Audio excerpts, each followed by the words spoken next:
ओम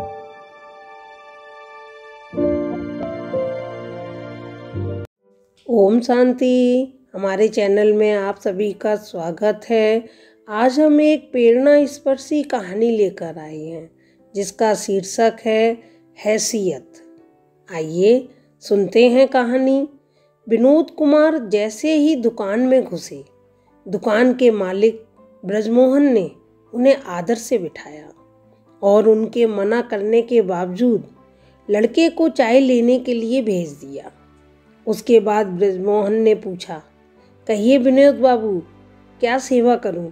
विनोद कुमार ने कहा कि एक ऊनी शॉल या चद्दर दिखलाइए। विनोद कुमार ब्रजमोहन की दुकान के पुराने कस्टमर हैं, इसलिए वो जानते हैं कि विनोद कुमार की पसंद हमेशा ऊंची होती है और पैसे का मुंह देखना वो नहीं जानते। सो उन्होंने एक से एक बढ़िया ऊनी शॉलों और चद्दरों का ढेर लगा दिया। विनोद कुमार ने शॉलों और चद्दरों की क्वालिटी को देखते हुए कहा, ब्रजमोहन भाई, इतनी हैवी नहीं, कोई हल्की सी शॉल या चद्दर दिखलाइए। यह सुनकर ब्रजमोहन को विश्वास नहीं हुआ, तो उन्होंने कहा, हल्की और आप? क्यों मजाक कर रहे हो विनोद बाबू? भला हल्की शॉल का क्या करेंगे आप?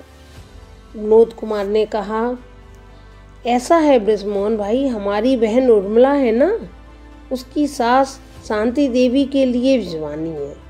उन्होंने कई बार मुझसे कहा है कि विनोद बेटा, मुझे एक अच्छी सी गरम चद्दर ला के दो, तेरी पसंद बड़ी अच्छी होती है। पहले भी तूने एक शॉल ला कर दी थी तो बहुत गर्म थी और कई साल चली थी। अब ब्रजमोहन ने सामने फैली हुई शॉल और चद्दरों के ढेर को एक तरफ सरकाकर कुछ मीडियम किस्म की शॉलें खोल दी। विनोद कुमार ने निषेधात्मक मुद्रा में सिर हिलाते हुए कहा कि और दिखलाओ। ब्रजमोहन हैरान था, पर ग्राहक की मर्जी के सामने लाचार भी। उसने सबसे हल्की शॉलों का बंडल खोला और सालें विनोद कुमार के सामने फैला दी। विनोद कुमार ने 450 रुपये की एक शॉल चुन ली और उसे पैक करवाकर घर ले आए और उसी दिन शाम को उसने वो शॉल बहन की सास को भिजवा दी। शॉल पाकर शांति देवी बड़ी खुश हुई। बात ये नहीं थी कि शांति देवी के घर में किसी चीज़ की कमी थी या उसके बेटे बहू उसके लिए कुछ लाकर नहीं देते थे, पर वो अपने रिश्तेदारों पर भी अपना हक समझती और जताती रहती थी। विनोद पर तो वह और भी ज़्यादा हक जताती थी, क्योंकि विनोद उसे अच्छा लगता था। लेकिन विनोद की भेजी हुई शॉल को 5-7 बार ही ओढ़ पाई होंगी कि एक दिन रात के वक्त उसके सीने में तेज दर्द हुआ और 2 दिन बाद ही रात 12-12:30 बजे के आसपास वो इस संसार से सदा के लिए विदा हो गई। उनकी अंत्येष्टि के लिए अगले दिन दोपहर 12 बजे का समय निश्चित किया गया।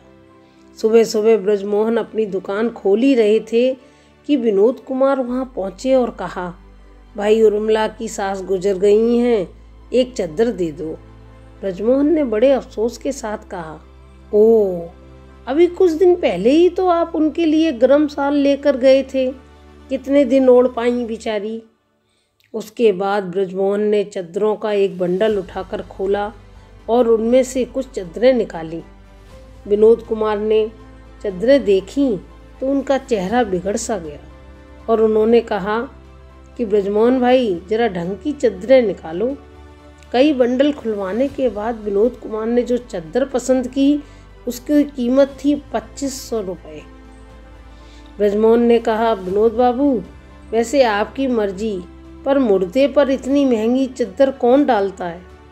विनोद कुमार ने कहा, ब्रजमोहन जी, बात महंगी सस्ती की नहीं, हैसियत की होती है।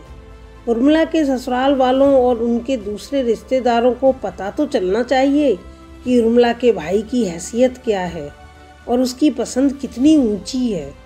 दोस्तों, मुझे याद है, मेरे पिताजी अक्सर एक बात कहते थे, मुर्दे को पूजे ये दुनिया, जिंदे की इज्जत कुछ भी नहीं।